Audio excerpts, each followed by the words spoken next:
सर्वशक्तिमान परमेश्वरका वचनहरूको वाचन संग्रह।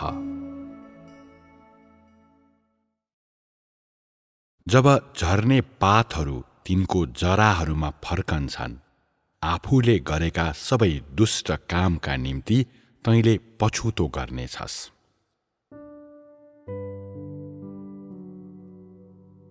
मैले तिमीहरूका बीचमा गरेका कामहरू तिमीहरूले आफ्नै आँखाले देखेका छौ। मैले बोलेका वचनहरू तिमीहरू आफैले सुनेका छौ र तिमीहरूप्रतिको मेरो आचरण तिमीहरू सबैले जानेका छौ। यसैले मैले तिमीहरूमा यो काम किन गर्दैछु त्यो तिमीहरूलाई थाहा हुनुपर्छ। म पुरा इमानदारी साथ तिमीहरूलाई भन्छु कि तिमीहरू आखिरी दिनहरूमा मेरो कामको विजयका साधनहरू, अन्य जातिहरू माझ मेरो काम फैलाउने उपकरणहरू बाहेक अरू केही होइनौ। अन्य जातिहरूको बीचमा मेरो काम अझै राम्ररी विस्तार गर्न र मेरो नाउँ फैलाउन, अर्थात् इस्राएलदेखि बाहिरको कुनै पनि जातिहरूमा यसलाई फैलाउन म तिमीहरूका अधर्म, फोहोरपन, विरोध र विद्रोहको माध्यमबाट बोल्छु। मेरो नाउँ, मेरा कार्यहरू र मेरो स्वर अन्य जाति देशहरूमा फैलिन सकोस् र त्यसरी ती सबै जातिहरू जो इस्राएलका होइनन् तिनीहरू मद्वारा जितिन सकुन् र मेरो आराधना गर्न सकुन् र इस्राएल र मिश्र देशहरूदेखि बाहिर मेरा पवित्र देशहरू बनुन् भनेर म यसो गर्छु। मेरो काम विस्तार गर्नु भनेको वास्तवमा मेरो विजयको कामलाई विस्तार गर्नु हो र मेरो पवित्र भूमिलाई विस्तार गर्नु हो। यो पृथ्वीमा मेरो पावदान विस्तार गर्नु हो। तिमीहरू स्पष्ट हुनु पर्दछ कि तिमीहरू अन्य जातिहरूका बीचमा मैले सृष्टि गरेका प्राणीहरू मात्र हौ जसलाई म जित्छु। मूल रूपमा तिमीहरूसित न त हैसियत न त उपयोग हुने कुनै मूल्य नै थियो र तिमीहरू कुनै कामको थिएनौ। मैले सम्पूर्ण देशमाथिको मेरो विजयको नमुना बन्न, मेरो सम्पूर्ण देशमाथि विजयको एकमात्र सन्दर्भ सामग्री हुनका निम्ति गोबरको थुप्रोबाट किराहरू उठाएकोले मात्रै तिमीहरू मेरो सम्पर्कमा आउन सक्ने र अहिले मेरो साथमा भेला हुन सक्ने सौभाग्य पाएका छौ। तिमीहरूको तुच्छ हैसियतले गर्दा मैले तिमीहरूलाई मेरा नमुनाहरू र आदर्श बन्न चुनेको छु।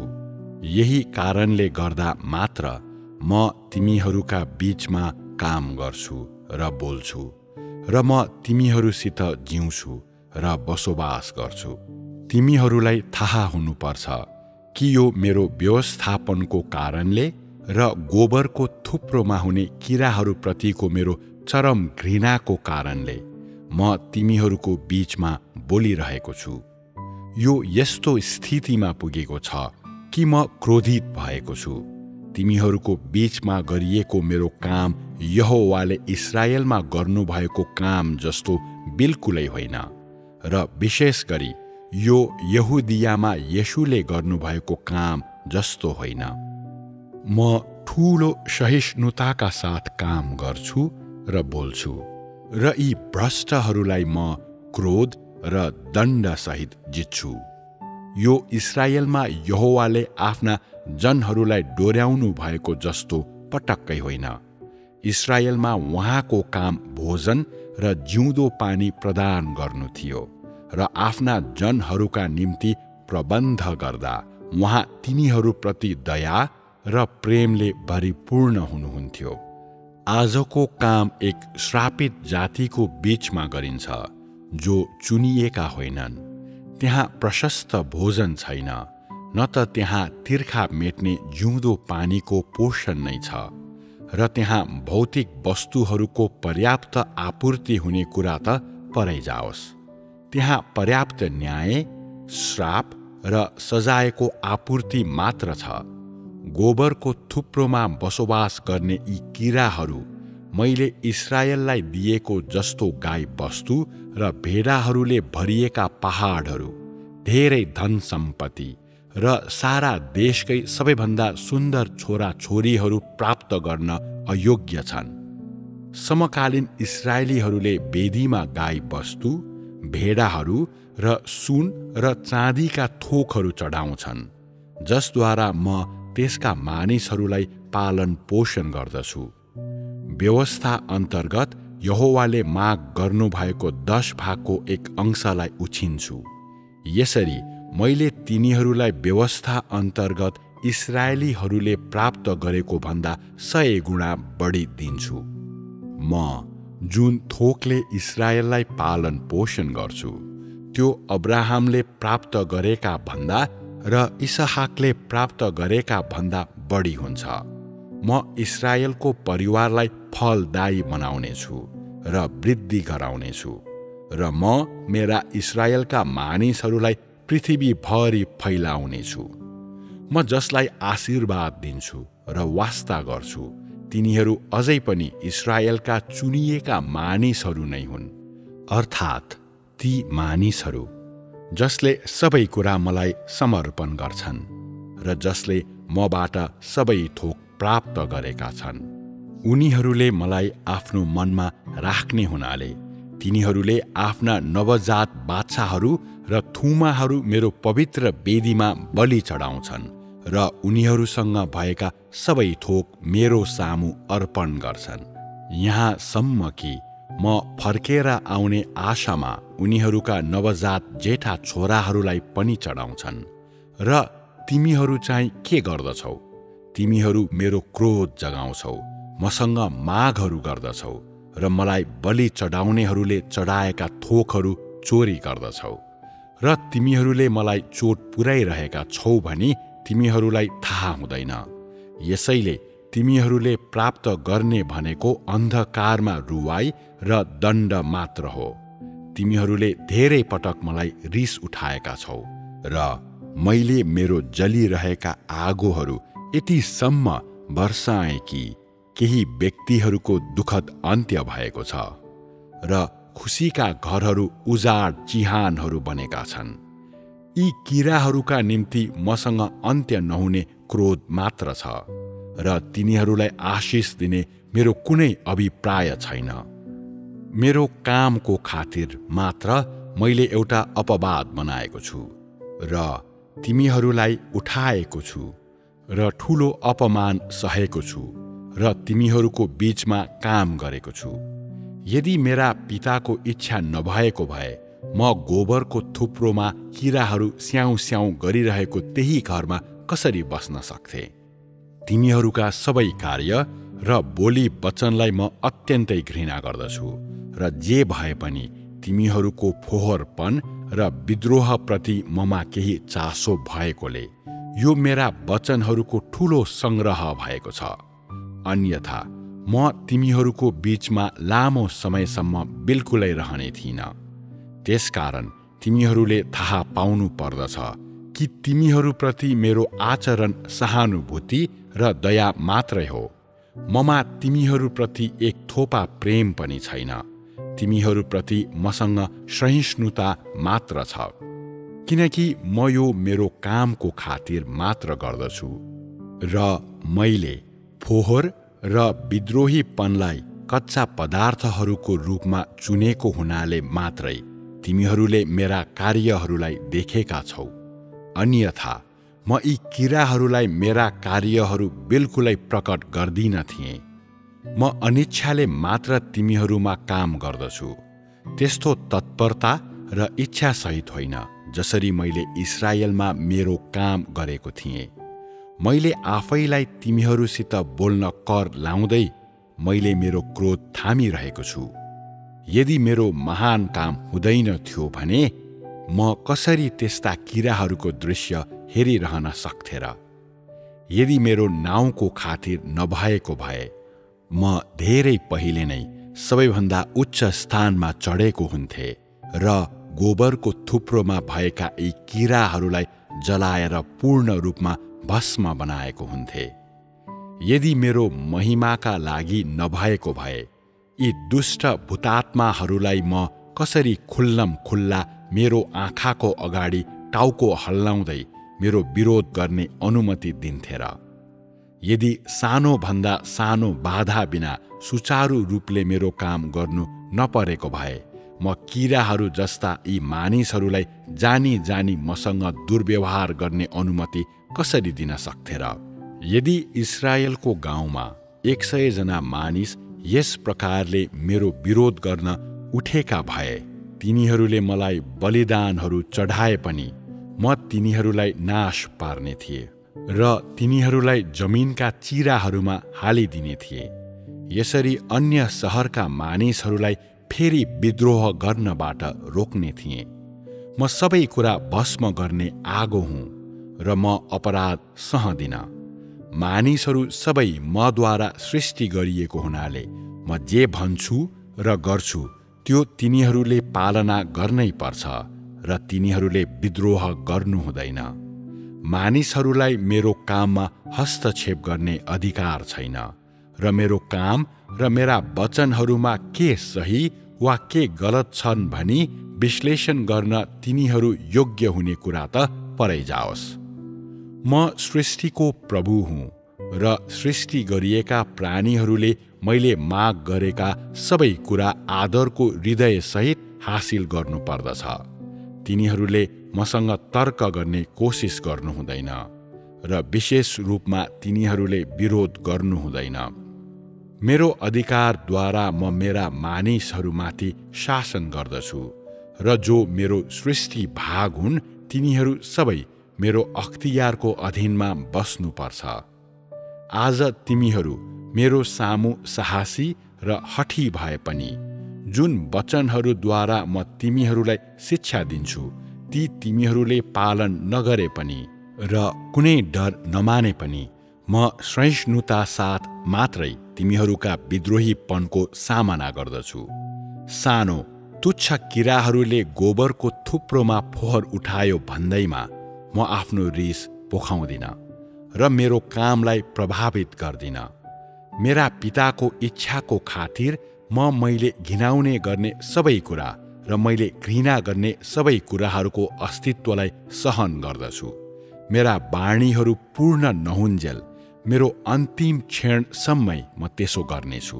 चिन्ता नगर, म नाम बिनाको किराको स्तरमा डुब्न सक्दिन र म आफ्नो सीपको स्तरलाई तँसँग तुलना गर्दिन। म तँलाई घृणा गर्दछु तर म सहन सक्छु।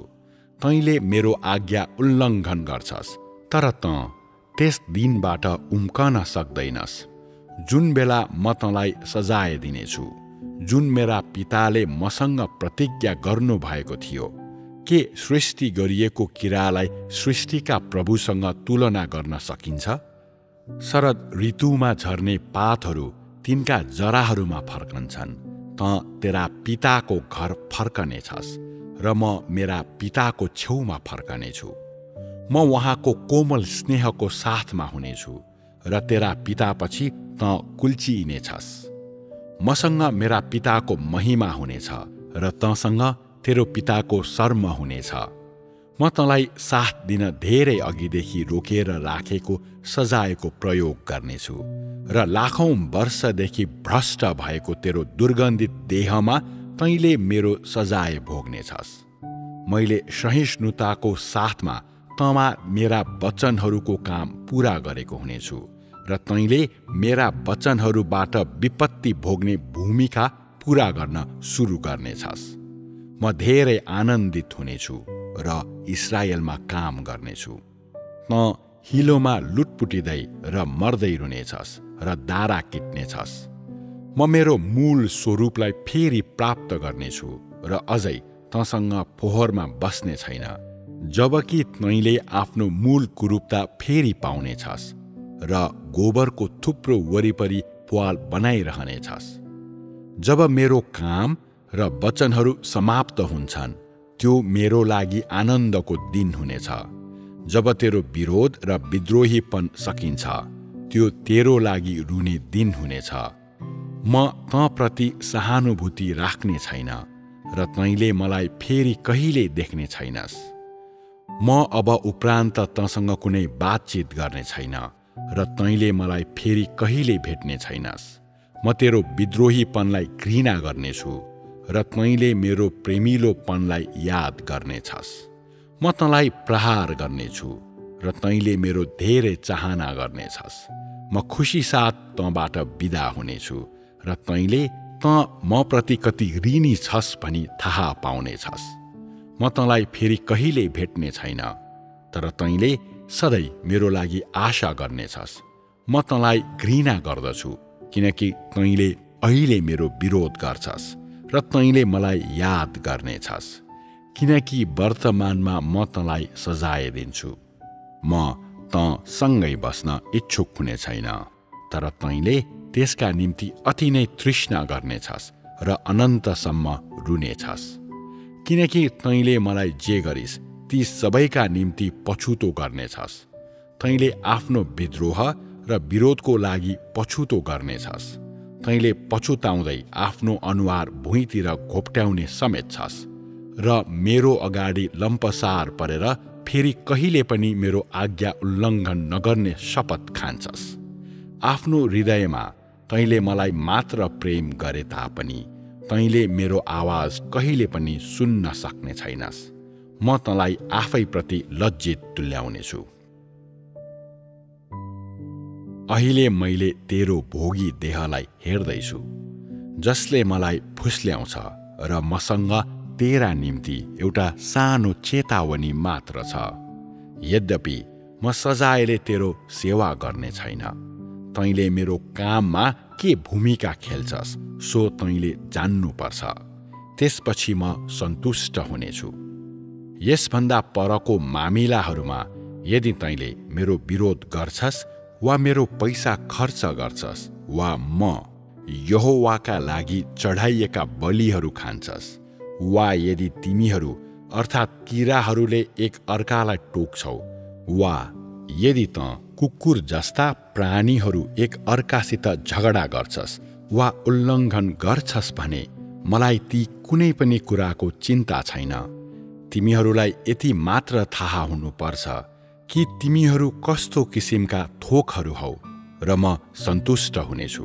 यी सबै कुरा बाहेक यदि तिमीहरू एक अर्काको विरुद्धमा हतियारहरू निकाल्छौ भने वा एक अर्कासित शब्दहरूको युद्ध गर्छौ भने त्यो ठिकै छ। म त्यस्ता कुराहरूमा हस्तक्षेप गर्न चाहन्न र मानिसका मामिलाहरूमा अलिकति पनि समावेश छैन। यसको अर्थ म तिमीहरू बीचका द्वन्द्वहरूलाई वास्ता गर्दिन भन्ने होइन। के हो भने म तिमीहरू मध्ये एक होइन। त्यसकारण तिमीहरू बीचमा रहेका मामलाहरूमा म सहभागी हुँदिन। म आफै सृष्टि गरिएको प्राणी होइन र म संसारको होइन। त्यसैले म मानिसहरूको कलहमय जीवन र उनीहरूको बीचमा अव्यवस्थित अनुचित सम्बन्धहरूलाई घृणा गर्दछु। म विशेष गरी हल्ला खल्ला गर्ने भिडहरूलाई घृणा गर्दछु। तापनि सृष्टि गरिएको प्रत्येक प्राणीको हृदयमा हुने अशुद्धताको बारेमा मसित गहिरो ज्ञान छ र मैले तिमीहरूलाई सृष्टि गर्नुभन्दा अघि मलाई मानिसको हृदयभित्र रहेको अधर्मको बारेमा पहिले नै थाहा थियो र मैले मानिसको हृदयमा हुने सबै छल र धूर्तताहरू जानेको थिएँ।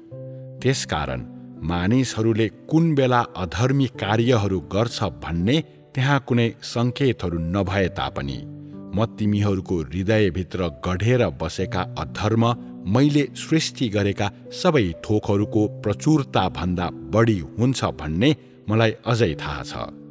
तिमीहरू सबै भिडहरूको शिखरमा उठेका छौ। तिमीहरू जनसमुदायका पुर्खाहरू हुन उक्लिएका छौ। तिमीहरू अत्यन्तै स्वेच्छाचारी छौ र सजिलो ठाउँ खोज्न र आफूभन्दा साना किराहरूलाई खाने कोसिस गर्दै तिमीहरू सबै किराहरूको बीचमा अनियन्त्रित भई दगुर्छौ। तिमीहरू आफ्नो हृदयमा द्वेषपूर्ण र खराब छौ। समुद्रको तलमा डुबेका भूतहरूलाई पनि उछिनेका छौ। तँ किराहरू शान्त नहुन्जेल र केही क्षणका निम्ति एक अर्कासँग लडेर चुप नलागेसम्म तिनीहरूलाई माथिबाट तलसम्म अशान्त पार्दै गोबरको फेदमा बस्छस्। तिमीहरूलाई आफ्नो ठाउँ थाहा छैन, तैपनि तिमीहरू एक अर्कासँग गोबरमा लडाई गर्छौ। त्यस्तो सङ्घर्षबाट तैँले के प्राप्त गर्न सक्छस्? यदि तिमीहरूको हृदयमा मेरो लागि साँच्चै आदर थियो भने तिमीहरू मेरो पिठ्यौँ पछाडि कसरी एक अर्कोसँग लडाई गर्न सक्थ्यौ? तेरो हैसियत जति नै उच्च भए पनि के त अझै पनि गोबरमा बस्ने गनाउने सानो गड्यौला होइनस् र? के त पखेटा टुसाउन सक्छस् र आकाशमा उड्ने टुकुर बन्न सक्छस्? तिमीहरू साना गनाउने गड्यौलाहरू म यहोवाको वेदीमा चढाइएका भेटीहरू चोर्छौ।